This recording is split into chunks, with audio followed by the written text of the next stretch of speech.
जितनी भी शादीशुदा औरतें हैं सबका एक ही सवाल होता है कि ससुराल जाने के बाद हमें बेटी क्यों नहीं समझा जाता, वहाँ पे बहू की तरह क्यों ट्रीट करते, बेटी जैसा क्यों नहीं समझते।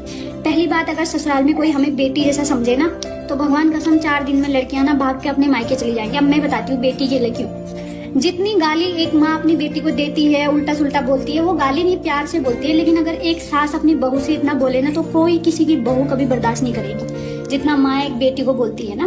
तो दूसरी बात, जो जिन लड़कियों की शादी नहीं हुई है, अगर वो मायके में आराम से, बहुत सारी लड़कियां हैं जो आराम से 8-9 बजे तक उठती हैं, बिस्तर में उनकी माँ चाय दे देती है, बढ़िया है जो भी है।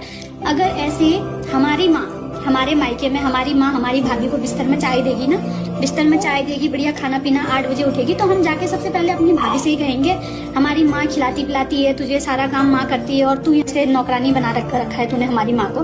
तो वही चीज हम पे भी लागू होती है। जब किसी और की लड़की हमारे घर में बेटी नहीं बन सकती ना, तो हमें उम्मीद नहीं करनी चाहिए कि कोई हमें बेटी बना के। और रही बात बेटी बनने की, तो ना अच्छा है कोई हमें बहू बना के रखता है। अगर हमें बहू नहीं बनाया जाएगा ना तो हमें अपनी जिम्मेदारियों का एहसास कभी भी नहीं होगा। और जितना बेटी कोई माँ अपनी बेटी को बोलती है ना, अगर इतना किसी माँ ने अपनी बहू को बोल दिया ना तो कोई बहू बर्दाश्त नहीं करेगी।